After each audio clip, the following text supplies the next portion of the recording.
একজন product manager মানেই হইল ক্যাপ্টেন অফ দ্য শিপ। ইউজারের data, customer feedback, team management, development process, এই সকল সব কিছু ম্যানেজ করার দায়িত্বই একজন প্রোডাক্ট ম্যানেজারের। কিন্তু শুধু আইডিয়া থাকলেই হবে কি? সঠিক টুলস না জানলে প্রোডাক্ট ম্যানেজমেন্টের জার্নি শুরুতেই থেমে যেতে পারে। প্রশ্ন হলো 2025 সালে কোন টুলসগুলো শিখে রাখলে একজন পিএম শুধু সার্ভাইভ করবে না, থাইভও করবে। আজকের ভিডিওতে আমরা জানবো কোন 7টি ডিজিটাল টুলস একজন পিএম এর জানা দরকার। টুল নাম্বার 1, জিরা। স্প্রিন্ট ম্যানেজমেন্ট, টিম ম্যানেজমেন্ট এবং ডেভ টিমের ভিতরে কোঅর্ডিনেশন সবগুলো এই টুলস দ্বারা করা সম্ভব। অ্যাজাইল টিমের জন্য এখন এই জিরা টুলসটি খুবই অপরিহার্য হয়ে উঠছে।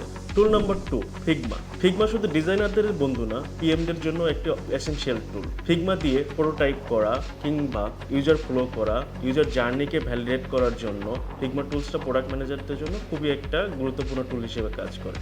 টুল নাম্বার 3, মিরো। মিরো একটি কোলাবোরেটিভ হোয়াইট বোর্ড। এটি দিয়ে ইউজার জার্নি ম্যাপিং কিংবা ব্রেনস্টর্মিং কিংবা আপনার মিটিংয়ের সময় বা ওয়ার্কশপের সময় আপনার আইডিয়াগুলো কোলাবোরেটিভলি আপনি শিখাইতে পারবেন। Tool number 4, Notion. আপনার পিআরডি লেখার জন্য কিংবা কোনো ডকুমেন্টেশন তৈরি করার জন্য আবার মিটিং মিনিটস একসাথে একই জায়গায় আপনি রাখতে পারবেন। নোশন দিয়ে আপনি আপনার প্রজেক্টকেও ম্যানেজ করতে পারবেন। আবার নোশনে এআই দিয়ে আপনি আপনার ডকুমেন্টেশনগুলো খুব ইজিলি করে ফেলতে পারবেন। Tool number 5, Google Analytics 4। Google Analytics দিয়ে আপনি আপনার ইউজারের ড্রপ আউট, রিটেনশন বা চার্ন আপনি অ্যানালাইসিস করতে পারবেন এবং গুগল অ্যানালিটিক্স থেকে আপনি বুঝতে পারবেন আপনার ইউজারটা আসলে কোন জায়গাতে গিয়ে সে থেমে যাচ্ছে। টুল নাম্বার 6, হটজার। হটজার দিয়ে আপনি ইউজারদের হিটম্যাপ আপনি জেনারেট করতে পারবেন। সেখান থেকে আপনি দেখতে পারবেন আপনি ইউজার জার্নির ভিতরে প্রোডাক্টে কোন জায়গাতে প্রবলেম ফেস করতেছে। টুল নাম্বার 7, এয়ারটেবিল। এয়ারটেবিল এক্সেলের মতোই সহজ। এয়ারটেবিল দিয়ে আপনি প্রোডাক্টের ব্যাকলগ ম্যানেজমেন্ট কিংবা আপনি স্টেক হোল্ডারদের সাথে কোলাবোরেশন খুব সহজেই করতে পারবেন। একজন স্মার্ট পিএম জানে কোন টুলসগুলো তাকে ইউজ করতে হবে।